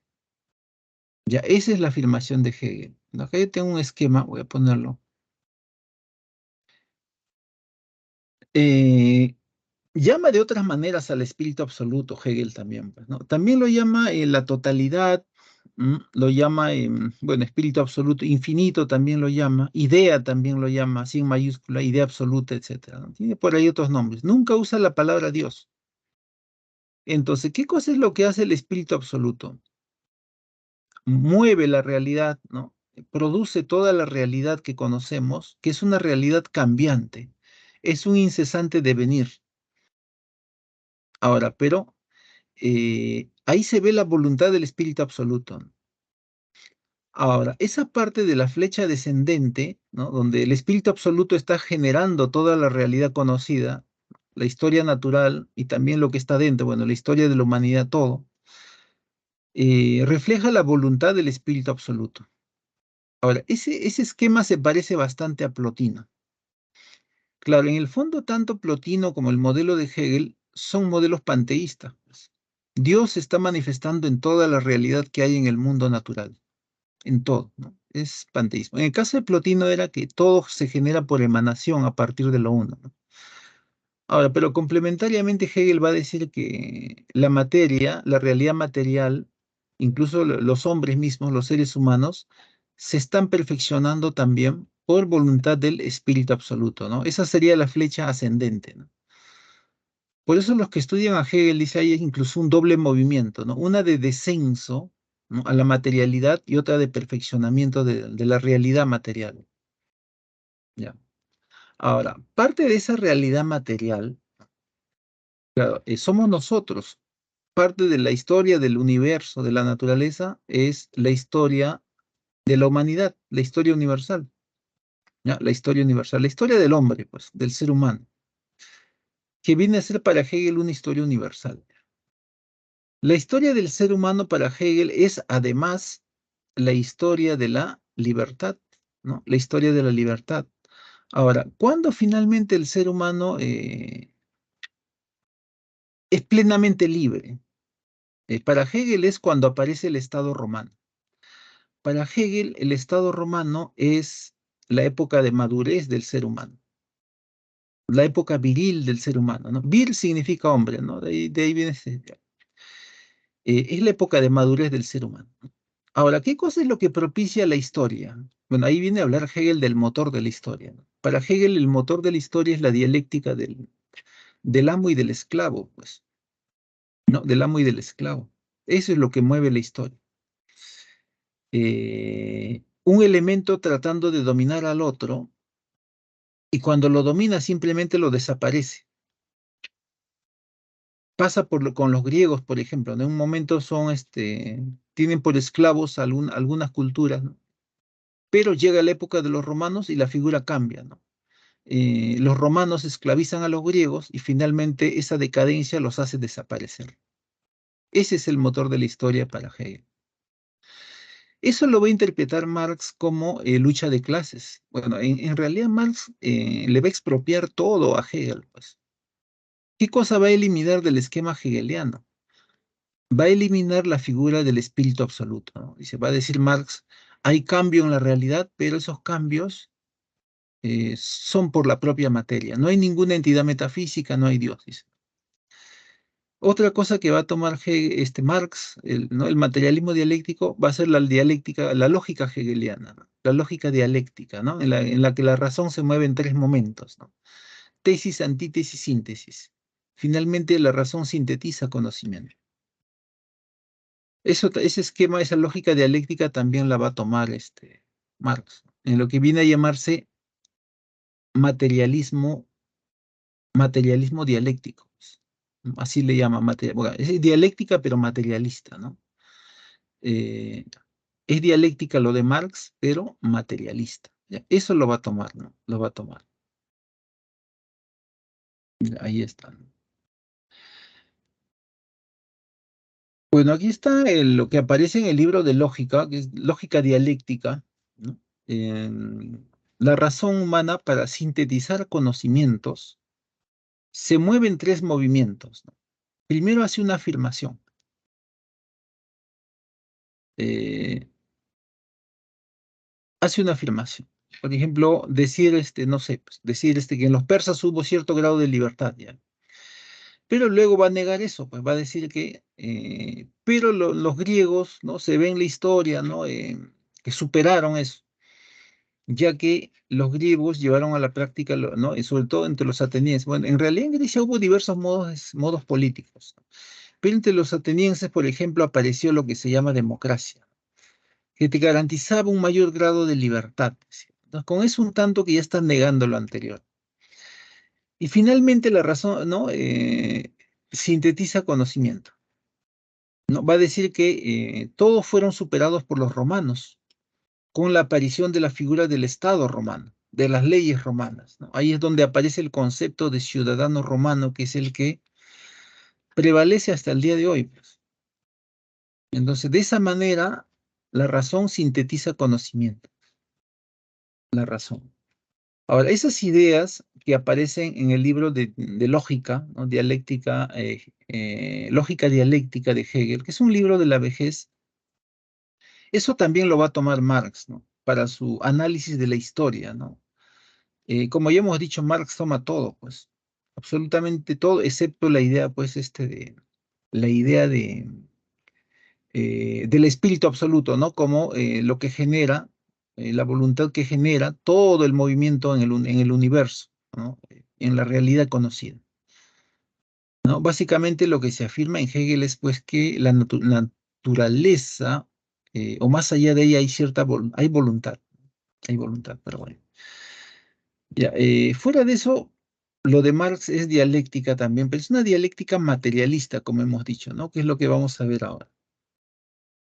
¿Ya? ¿Qué es lo que vamos a ver ahora? Ya.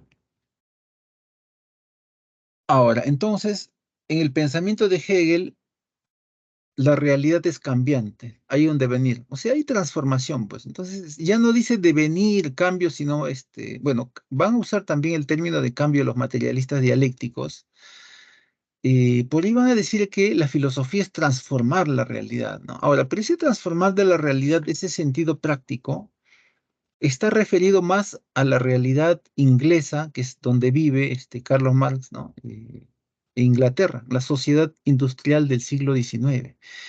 Claro, en esa realidad, en ese contexto, es que los trabajadores, la clase trabajadora, que es la que genera riqueza, eh, no obtiene la adecuada ganancia, pues.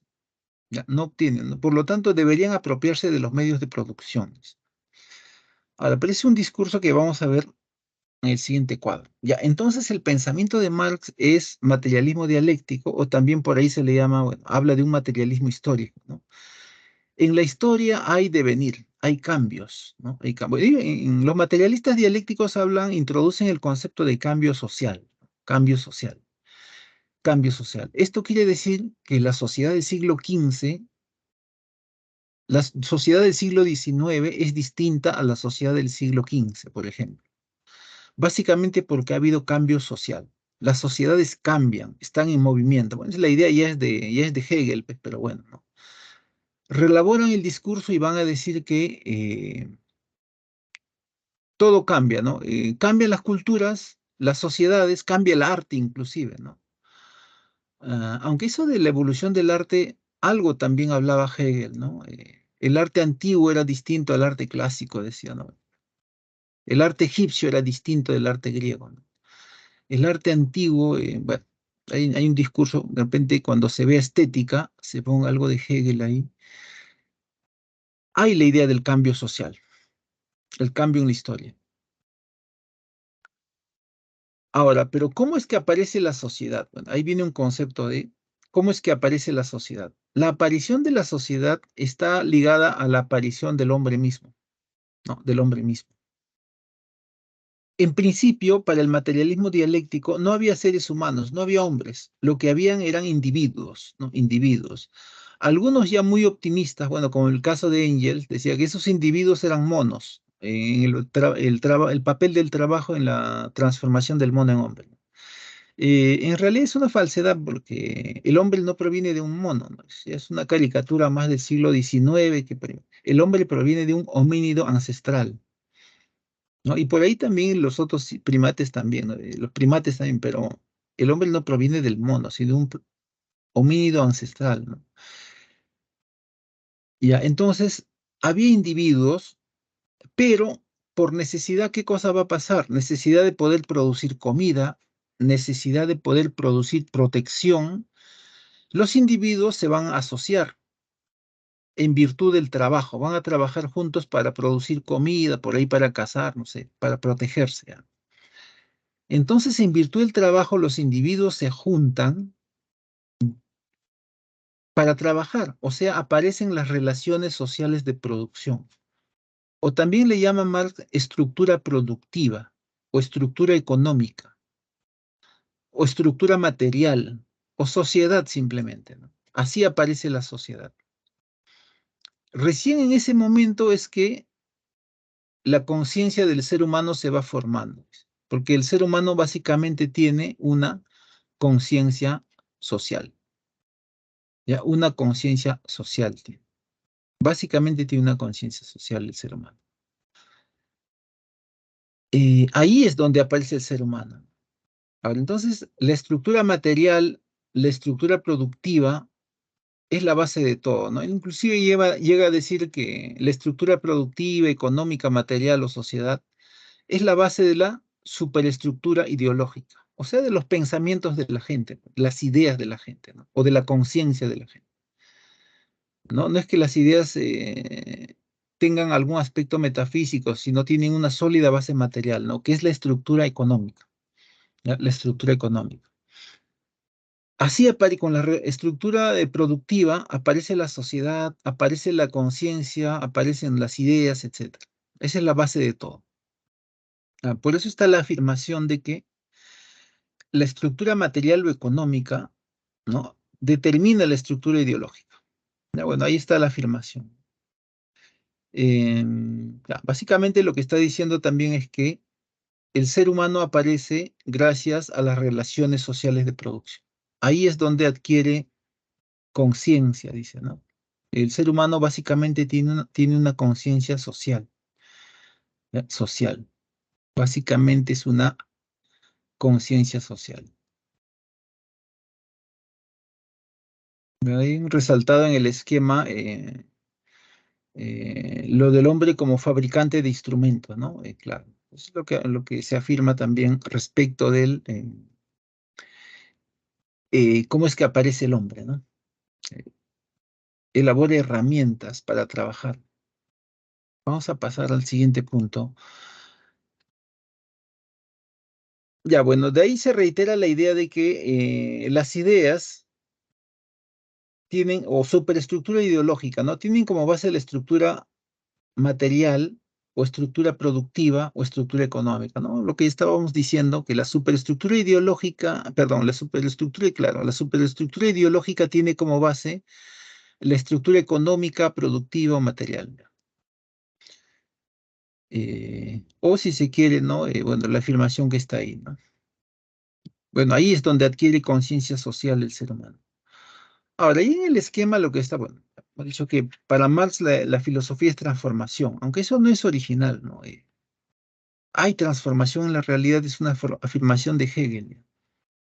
Lo que por ahí sí es bastante peculiar es su interpretación de la historia, pero tomando como base la dialéctica, la lógica dialéctica, pues la dialéctica hegeliana, los tres movimientos de la razón, ¿no?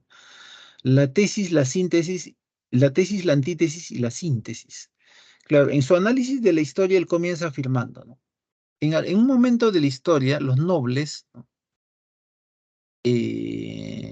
nobles tenían, los nobles tenían los medios de producción, pero, ¿no? Pero, claro, y ahí los siervos, bueno, no, tenían que trabajar para el noble, había pobreza, etcétera. Pero el asunto es que los nobles tenían los medios de producción, pero poco a poco los que se van a apoderar de esos medios de producción son los burgueses, ¿no? La clase que va emergiendo en los burgos o ciudades hacia fines de la Edad Media, ¿no? Ellos se apoderan de los medios porque finalmente van a tener más poder político y económico que la nobleza. Ya, ese es el punto de partida, ¿no? Los burgueses tienen los medios de producción finalmente. Ahora, como antítesis de eso, porque los burgueses tienen trabajadores, ¿no? Y ahí ya viene la figura de nuevo, ¿no? Los trabajadores generan riqueza, pero el proletariado, ¿no? Generan la riqueza, sin embargo, no participan mucho de ella. Es una fuerza que se opone a la burguesía. Ya, lo plantea como antítesis ahí, Marx. ¿Y cómo se puede sintetizar todo estos dos elementos? Bueno, simplemente con una revolución. Cuando se refiere a revolución es que los proletariados se apropien, se apoderen de los medios de producción, como habían hecho antes los burgueses, pues, de alguna manera. Eso se va a lograr mediante una revolución. Claro, básicamente la figura es que los trabajadores, en teoría, deben apropiarse de los medios de producción en ese tercer movimiento, ¿no? Lo que vendría a ser una suerte de llamada de revolución. Ya, bueno, así es como analiza el materialismo dialéctico, ¿no? Ahora, pero esas ideas políticas de lo que viene a llamarse comunismo no son de la época de Marx. Claro, estamos hablando de socialismo comunista, ideas políticas, o sea, el Estado en concreto. Eso no aparece en la época de Marx. Los movimientos, ¿no? Esos movimientos sociales, comunistas, bueno, son del siglo XX, de hecho. Rusia, China, por ejemplo, ¿no? O Cuba, no son de la época de Marx, ¿no? Pero él sí hablaba de una revolución de la clase de los trabajadores. Ahora, esa idea de valorar el papel de los trabajadores no es exclusiva en el siglo XIX del marxismo. También lo practicaban o pregonaban los anarquistas. Los anarquistas defendían también a los trabajadores, lo mismo que los marxistas, ¿no? Igual, ¿ya? Igual, ¿no? Igual. Ya, esa es la visión que tenía Marx. Ahora, por ahí lo más valioso de Marx sean las ideas económicas, ¿no? Que todavía son interesantes y son motivo de estudio en escuelas de economía. Eso sí, por ejemplo, el concepto de plusvalía tiene plena validez y otras cosas más, pero de economía. Lo otro por ahí les llama más la interés a los sociólogos, pues, ¿no? A los sociólogos, pero bueno. Ya, ahora vamos a pasar al siguiente punto, a Nietzsche. Bueno, no está Comte, y yo lo voy a comentar brevemente. Comte tampoco es un pensador que sea muy difícil, ¿no? Por ahí en algunos materiales antiguos está. Voy a comentarlo por ahí. Voy a hablar de Nietzsche más bien, lo que es más interesante. Y es el que está, porque no han puesto nada más en Nietzsche. Ya, en el caso de Nietzsche es lo que se llama vitalismo, ¿no? Vitalista. Para Nietzsche la esencia del ser humano son sus instintos. Y los instintos básicamente son vitales, están aferrados a la vida, pero también son irracionales. Ahora, cuando Nietzsche quiere explicar al ser humano, toma metafóricamente, bueno, la figura de lo que había en Grecia, ¿no? En Grecia, ¿cómo era el griego? Bueno, por un lado tenía Apolo, que representa la razón. Claro, el ser humano por una parte es racional, tiene esa tendencia al orden, ¿no? A la mesura. Y por el otro lado tiene a Dionisos, ¿no? La vitalidad, lo irracional, el impulso hacia la vida. En los seres humanos coexisten ambas cosas, pero lo que nos caracteriza no es la racionalidad, dice Nietzsche, sino más bien el impulso hacia la vida, el impulso irracional hacia la vida. El vitalismo en Nietzsche está unido a lo irracional.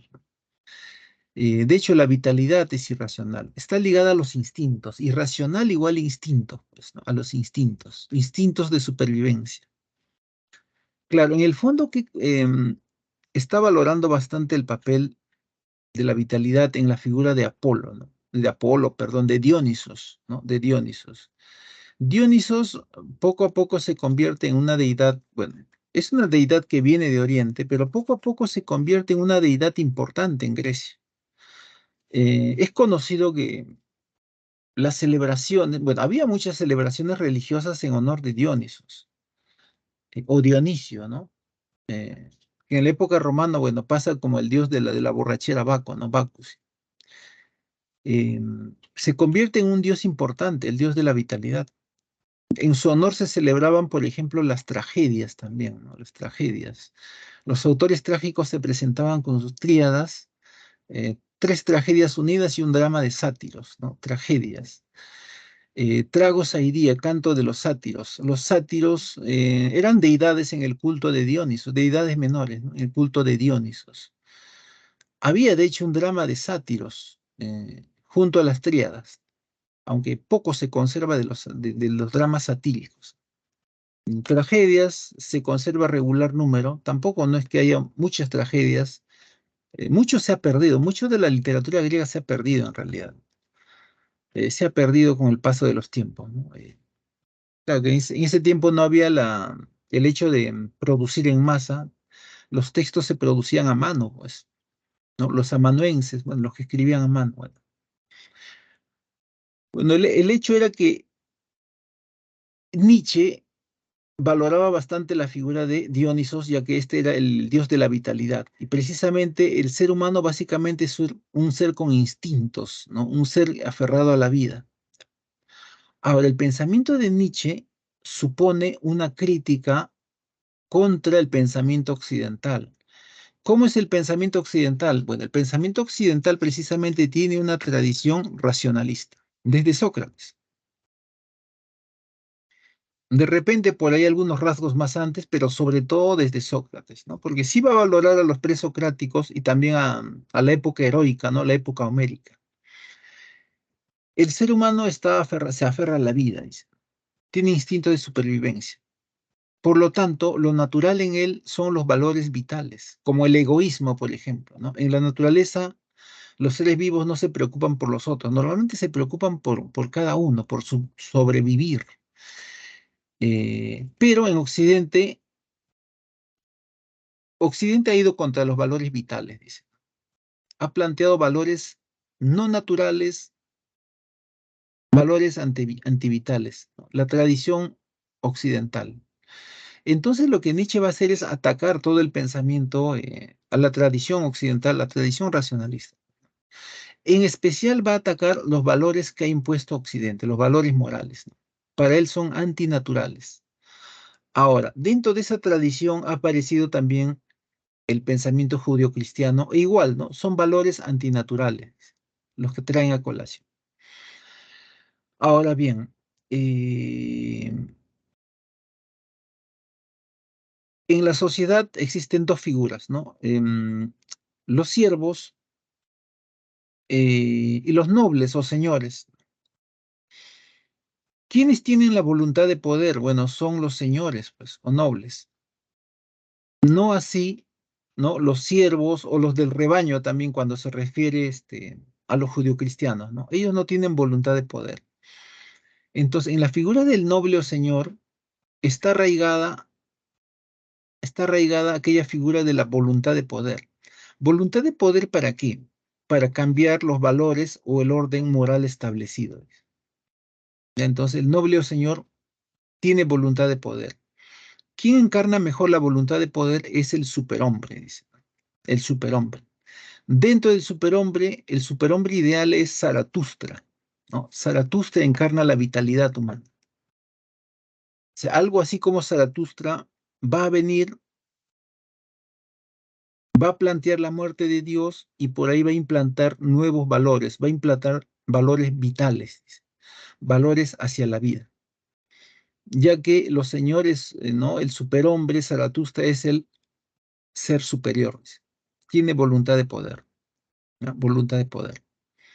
Ya, ese es el discurso bastante romántico, el de Nietzsche. Bueno, de hecho, aparte de filosofía, se le considera dentro del romanticismo alemán, dentro del romanticismo alemán.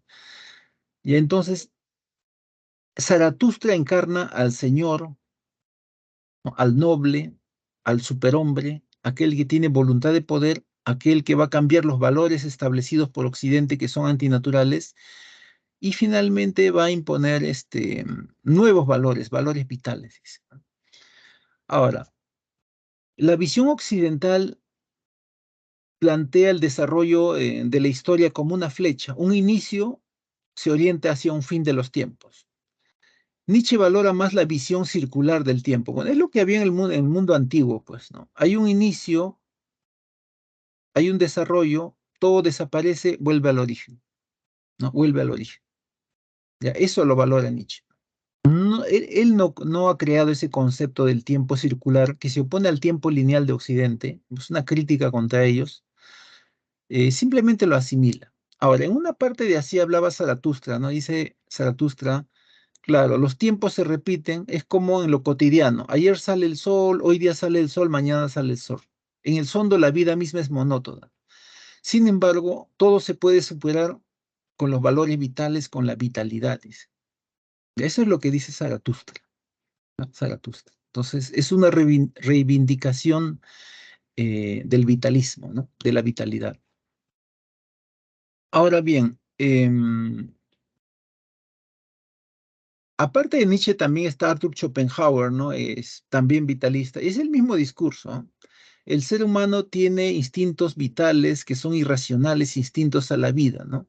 Pero eso no solamente pasa con el ser humano, dice Schopenhauer, pasa con todos los seres vivos. Todos los seres vivos luchan por sobrevivir, por reproducirse, por alimentarse, etcétera. Todos, ¿no? Todos los seres vivos, sea árbol, sea hongo, lo que fuera, todo. Pero ¿qué cosa pasa? Dice Schopenhauer, que en el caso del ser humano, ese deseo hacia la vida es exagerado, dice. Y hay que renunciar en gran medida a eso, ¿no? Claro, esa renuncia es una valoración hacia el pensamiento oriental, ¿no? Por parte de Schopenhauer, ¿no?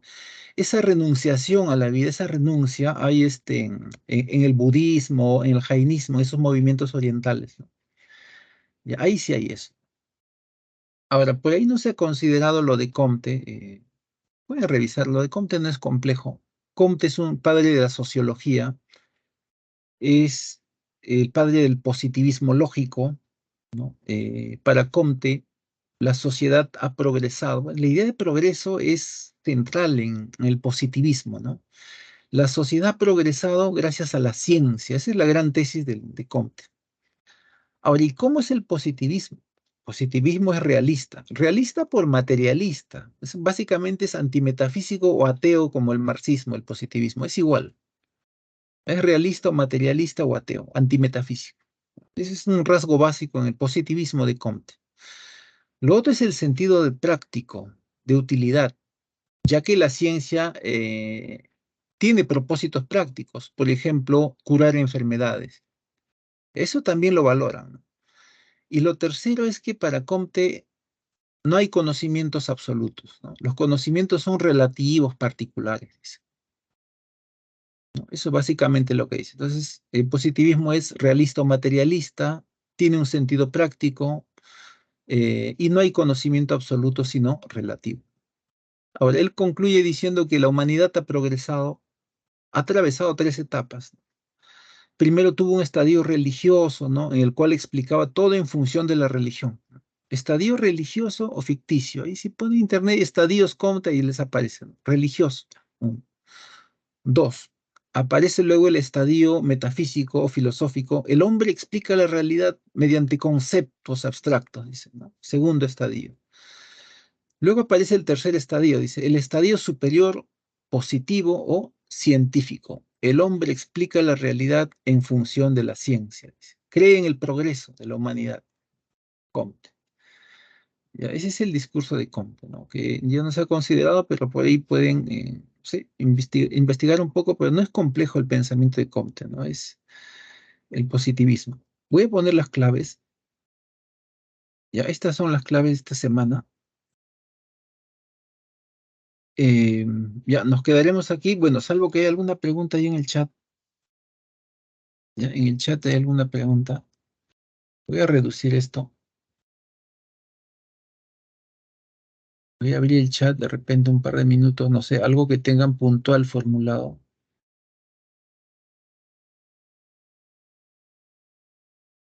Se ha ido esto. El chat. Vamos a abrir esto de nuevo. Ya está. Ya, ahí está el chat. Dice, em, los señores y los superhombres de los que habla Nietzsche. A ver, em, en la sociedad solamente hay dos cosas, ¿no? Los siervos, el rebaño, etcétera, ¿no? O los vasallos, lo que fuera, y están los señores y nobles. Dentro de los señores, el señor ideal, si se quiere, es el superhombre. El señor ideal, o sea, el que tiene más voluntad de poder, si se quiere, es el superhombre. O sea, el superhombre es un señor, o un superseñor, si se quiere, pues. Ahora, ¿quién encarna la figura del superhombre? Es Zaratustra, dice, ¿no? Bueno, él tiene un libro que se llama Así hablaba Zaratustra, ¿no? Ya, que es el superhombre ideal, ¿no? El señor ideal, si se quiere. El que va a cambiar los valores establecidos en Occidente. Eso es lo que señala Nietzsche. Ahora, Richard Wagner era amigo de Nietzsche y hace un poema sinfónico basándose en Así hablaba Zaratustra, ¿no? Que por ahí algunos pueden reconocer porque aparece pues a inicios en la película 2001, ¿no? 2001, Odisea del Espacio, ahí aparece los famosos tambores ahí de Así hablaba Zaratustra, ¿no? De Richard Wagner. Bueno, era amigo de Nietzsche, pues. Ya, nos vamos a quedar aquí si no hay otra pregunta más, ¿no? Ya nos estaremos viendo la siguiente clase. Bueno, voy a ir cerrando esto de acá de las diapositivas, ¿no? Se va a quedar ahí. Esto lo voy a ir cerrando. No sé, de repente alguna pregunta más en el chat o ahí lo dejamos. Ya nos estaremos viendo la siguiente clase. Ya, entonces que tengan buenas tardes, ya nos estamos viendo. Pues voy a estar cerrando esto. Nos vemos, cuídense. Hasta luego.